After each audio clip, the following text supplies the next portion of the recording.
बहुत समय पहले हिमालय की वादियों में एक छोटा सा गांव था, गंगापुर। ये गांव पहाड़ों, झरनों और घने जंगलों से घिरा हुआ था। गांव के बड़े बुजुर्ग अक्सर एक कहानी सुनाते थे। उस जंगल में एक जादुई फूल है जो हर 100 साल में एक बार खिलता है। उस फूल के पास इतनी शक्ति है कि वो मरे हुए को जिंदा कर सकता है, बीमारी को मिटा सकता है और इंसान को अमर बना सकता है। लेकिन कोई भी उस फूल को आज तक देख नहीं पाया था।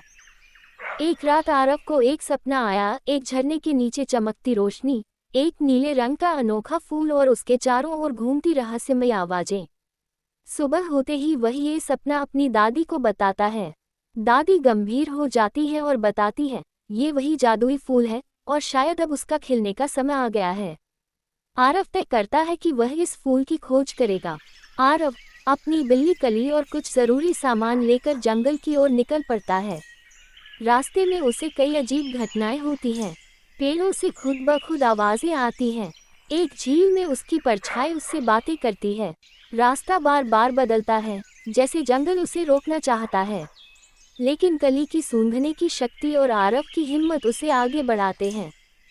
एक रात वह एक झोपड़ी में पहुंचता है जहां उसकी मुलाकात होती है रघु बाबा से। वह कहते हैं, मैं भी उसी फूल की खोज में हूँ, लेकिन उसे पाने के लिए तुम्हें एक बलिदान देना होगा। आरव डरता है पर सोचता है, क्या रघु बाबा उसकी मदद कर रहे हैं या खुद फूल के पीछे हैं। रघु बाबा आरव को एक रहस्यमयी गुफा तक ले जाते हैं जहां 3 जादुई दरवाजे होते हैं। एक, पहला दरवाजा लाल रंग का, क्रोध की परीक्षा। 2, दूसरा दरवाजा नीला रंग का, धैर्य की परीक्षा। 3, तीसरा दरवाजा काला रंग का, बलिदान की परीक्षा। आरव नीले दरवाजे को चुनता है। वहां उसे ब्रह्म की दुनिया में भेजा जाता है, जहां सब कुछ उल्टा पुल्टा है। वो आवाजें सुनता है जो उसे डराने की कोशिश करती हैं, लेकिन वह अपने विश्वास और कली के साथ मिलकर उस परीक्षा को पार करता है। आखिरकार आरव उस जगह पहुंचता है जहां एक झरना है और उसके नीचे एक नीला चमकता हुआ जादुई फूल। फूल धीरे धीरे खिलता है और पूरी घाटी रोशनी से भर जाती है। लेकिन तभी रघु बाबा अचानक हमला कर देते हैं। ये फूल अब मेरा होगा।